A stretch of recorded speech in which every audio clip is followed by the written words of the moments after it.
honor to be here. Thanks for the Planet and Focus for hosting us. And it's especially an honor because Farley and Claire are here in the audience and seeing the film for the very first time.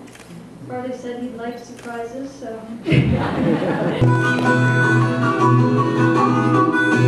I wonder, what was your first impression when you heard that they were going to travel across the country by canoe to come find you? What did you think? I thought they were the cotton-picking mine. But Leanne, I wonder, maybe if you could talk a little bit about the process of making the film. There's some shots in the film where seemingly you guys are floating down the river in a canoe, and we're watching you, and I'm thinking, who's filming? So. Yeah, we definitely did not have a crew along with us, and that posed some difficulties at times, especially for the rapids. That very first shot of the rapid, that kind of crappy one that goes by in about 4 seconds, that took about 2 hours to set up. And any of the wide shots, we'd have to climb way up on a mountain, start the camera, run down, paddle through, come back, go back up the mountain, get the camera.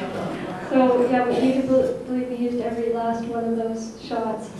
So yeah, not to mention having a 2-year-old along at the time. That was challenging.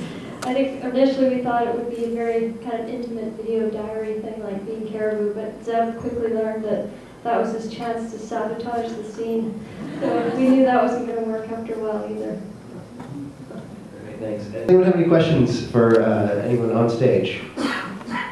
The question was, if you could go back to one place, what would it be? And I'm assuming you're talking about this trip we just did. It's pretty hard. I mean, I think when we felt really limited somewhat by the format of the film, and what we tried to highlight was these 3 places where the stories really kind of bubbled out and the timelessness of them came through the characters even 40, 50, 60 years later.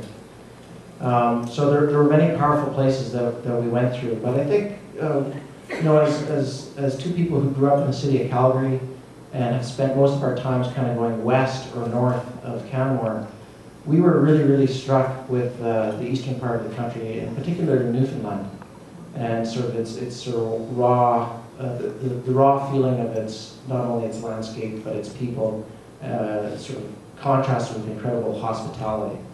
I mean, if you want to feel welcome in a Newfoundland community, a good idea is to come in at 4-meter seas when all the fishermen are staying on the wharf, and you come in with sails that have just ripped a little bit, and then they're all watching you get off the sailboat, and then this little 2-year-old hops off with sort of a shock of blonde hair, and that community just opened up to us immediately, and it was such a wonderful feeling. The question is, what was it like to see the process over those months for Claire?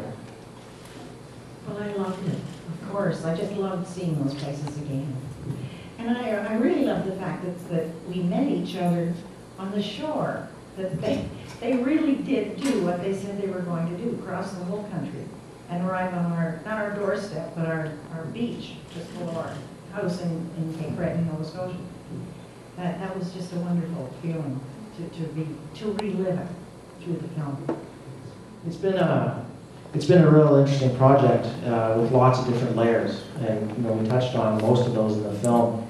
But even this whole question of what is truth is something that I really want to examine through this story more deeply, and that story of the loons and where stories come from are some of the big things that I want to explore in more detail as well. So it's certainly going to be a trip about crossing the country to go see Farley Mowat. It's certainly going to be about Farley and Claire Mowat, but it's going to be about what Farley's been working on his entire 88 years, and hopefully many more years. One thing to remember, never let the facts interfere with the truth. Well, I'll leave that up to the reader.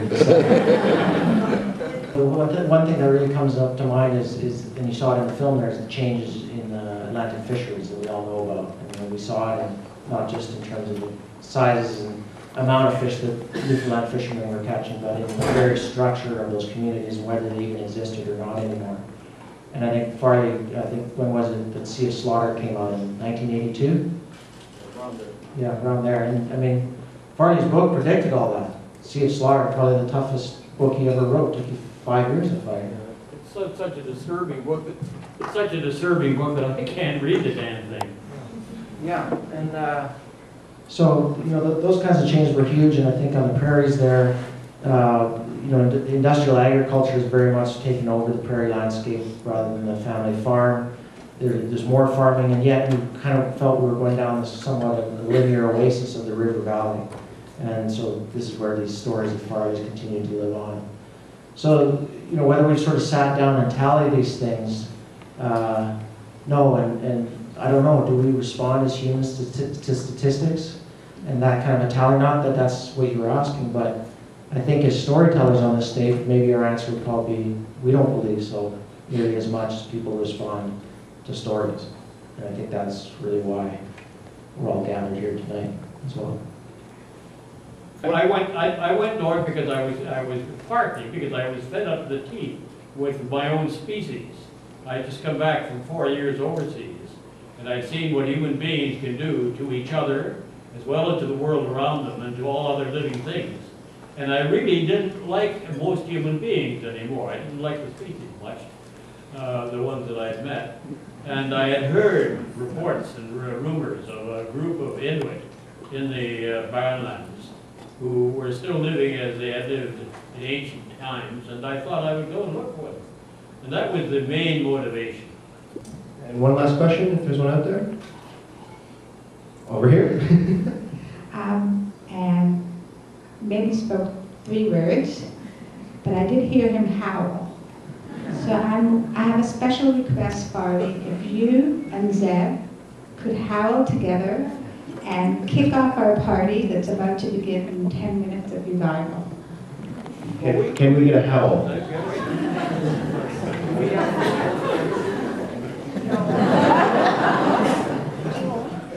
I persuaded Zeb's father to be the alpha male. Or if he doesn't want to be the alpha male, I'll be the alpha male, you can be the beta male. And usually what happens with when wolves do howl is other wolves join in. Very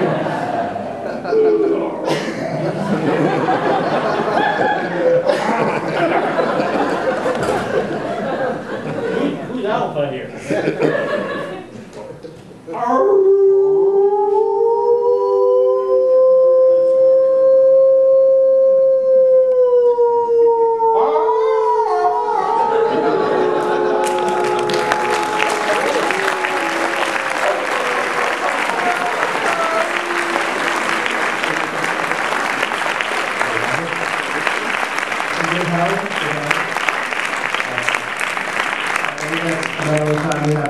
So to paraphrase Mr. Mowat, I don't think we have a quart of rum at Revival for everyone to solve our problems, but there are a few glasses of wine there. So join us at Revival for our after party, and thank you so much on behalf of everyone at Blend Focus.